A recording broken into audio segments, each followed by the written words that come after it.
नहमदहू व नस्सली अला रसूलिल करीम अम्मा बाद फ़ाऊज़ु बिल्लाहि मिनश शैतानिर रजीम बिस्मिल्लाहिर रहमानिर रहीम। चैनल पसे पर्दा और आपसे मुखातब हूँ मिर्ज़ा सईद महमूद बेग महमूद मिर्ज़ा जेलमी। ये जो मैं बात करने लगा हूँ मुझे समझ नहीं आ रही इस पे मैं हंस के बात करूँ कि रो के बात करूँ। मैं बहरहाल इस पे अपनी शिकस्त को तस्लीम करता हूँ कि बड़ी मुश्किल से मैंने ना कुछ बुत तराशे और हीरो बनाए और मैदान में उतारे। जब साडी धरती ते साडा राज, हमारी धरती हमारा राज ग्रुप ने मुस्लिम लीग नून ज्वाइन की तो मैंने कहा कि आबद जुताना का मुस्लिम लीग नून पर खुद कुछ हमला। तो साथ ही मैंने दूसरे व्लॉग में बड़ी तारीफ की थी आबद जुताना की, अगर आपको याद हो तो। लेकिन मुझे तसल्ली दी गई कि इस खुद कुछ हमले से हम बच निकलेंगे, कोई और इस हमले का शिकार होगा। मगर वो खूबसूरत ख्वाब जो हमने देखा, जब आंख खुली तो उसकी ताबीर बड़ी भयानक थी।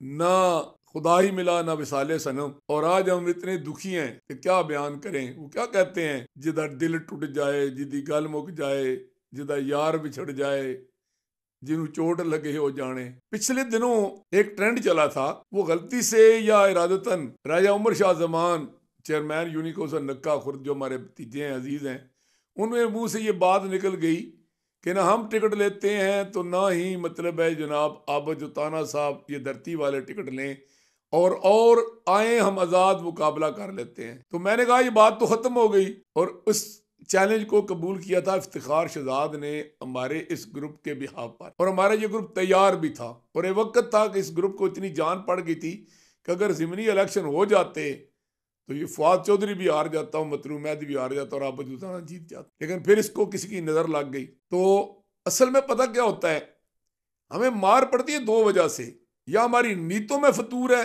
या हमारे अंदर अल्लाह ताला ने कर्ज ही नहीं रखी, जुर्रत ही नहीं रखी जो क़यादत के लिए जरूरी होती है। बंदा वही क़यादत के अहल होता है जिसके अंदर अल्लाह ताला ने कुदरती सलाहियतें रखी हों। जो नफ़े नुकसान को नाप तोल के सोए ना, वो क़यादत करने के काबिल नहीं होता। इस राह में तो मुश्किल मकाम आते हैं, ये कदम कदम क़यामत, ये सवादे कुएं जाना, जिन्हें ज़िंदगी और प्यारी यहीं से लौट जाए। तो उस वक्त इस ग्रुप ने चैलेंज कबूल किया था और वो मतरू मैदी और उसका ग्रुप भाग गए थे। लेकिन आज तो फिर कमाल हो गई ना, दोनों नून लीग में चले गए, नून में थे तो ये तो नून लीग में रहे ना जी, अपनी धरती वाले तो नून लीग में चले गए और वहीं पर जम हो गए। बल्कि वो जो कहा था ना, वो मरवत ने, नून लीग के पीटीआई के वकील ने, शेर जमान मरवत ने, कि प्रोग्राम तो बढ़ गया।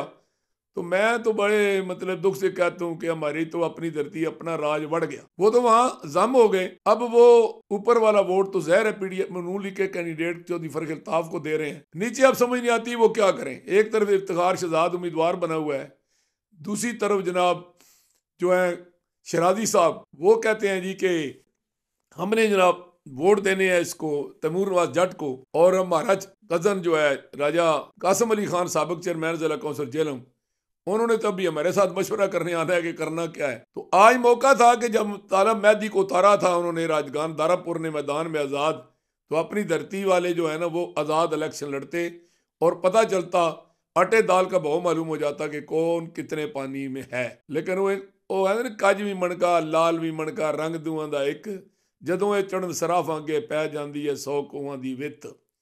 अब इनका सारा मुस्तकबिल का इनसार, इनकी सियासी जिंदगी का इनसार इस बात पर है कि जिनको ये सपोर्ट कर रहे हैं वो इलेक्शन जीत जाएं। और वो हैं दो बंदे, एक है चौधरी फरक अल्ताफ नून लीग का कैंडिडेट और दूसरी है तैमूर नवाज जट जो नून लीग का बागी है। तो मैंने फिर मशवरा दूंगा कि फ़र्क की कामयाबी में तो आपका बड़ा कुछ जो है ना वो छुप जाएगा। लेकिन अगर तैमूर नवाज जट को आपने कामयाब करा दिया ना तो पुत्र ये फिर हत्थां दियां मारियां कल दंदां नाल भी नहीं खुलनियां। अज इतना ही, बाकी फिर सही।